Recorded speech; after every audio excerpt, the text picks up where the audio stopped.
ನಮಸ್ತೆ, ನಾನಿವತ್ತು ಮಿಕ್ಸ್ಡ್ ಕಾಳು ಹುಳಿ ಮಾಡ್ತಿದ್ದೀನಿ.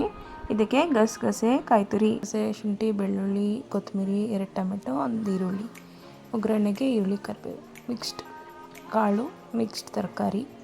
ಇದಕ್ಕೆ ಸ್ವಲ್ಪ ಕಾಯಿ ತುರಿ, ಗಸಗಸೆ, ಶುಂಠಿ, ಬೆಳ್ಳುಳ್ಳಿ, ಕರಿಬೇವು, ಕೊತ್ತಂಬರಿ ಸೊಪ್ಪು, ಈರುಳ್ಳಿ 1-2, ಟೊಮೆಟೊ 1-2 ಹಾಕ್ಕೊಂಡು ಚೆನ್ನಾಗಿ ರುಬ್ಕೊಳ್ಳಿ. ಸ್ವಲ್ಪ ಹುಣಸೆ ಮೆಣಸಿಟ್ಕೊಳ್ಳಿ. ಈಗ ಅದಕ್ಕೇ ಸಾಂಬಾರು ಪುಡಿ 3 ಸ್ಪೂನಷ್ಟು ಹಾಕ್ಕೊಂಡು ಇನ್ನೊಂದು ಸಲ ರುಬ್ಕೊಂಬನ್ನಿ. ಈ ಥರ ಇರಬೇಕು ಪೇಸ್ಟ್ ಕನ್ಸಿಸ್ಟೆನ್ಸಿಲಿ.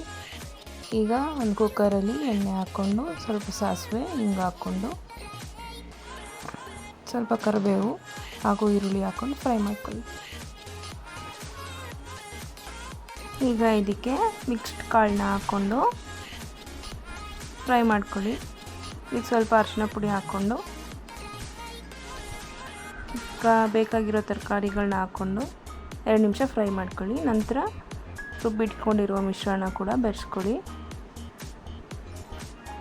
ಅದಕ್ಕೆ ಸ್ವಲ್ಪ ನೀರು ಹಾಕ್ಬಿಟ್ಟು ಮತ್ತೆ ಹಾಕ್ಕೊಳ್ಳಿ. ಈಗ ರುಚಿಗೆ ಎಷ್ಟು ಬೇಕು ಉಪ್ಪು ಅಷ್ಟು ಹಾಕ್ಕೊಂಡು ಚೆನ್ನಾಗಿ ಮಿಕ್ಸ್ ಮಾಡ್ಕೊಳ್ಳಿ.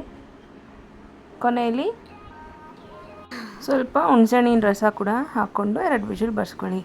ಈಗ ಬಿಸಿ ಬಿಸಿಯಾದ ಮುದ್ದೆ ಮತ್ತು ಅನ್ನ ಜೊತೆಗೆ ನಮ್ಮ ಮಿಕ್ಸ್ಡ್ ಕಾಳು ಹುಳಿ ರೆಡಿ ಇದೆ. ಹೇಗಿದೆ ಹೇಳಿ, ಕಮೆಂಟ್ ಮಾಡಿ, ಸಬ್ಸ್ಕ್ರೈಬ್ ಆಗಿ. ಧನ್ಯವಾದ.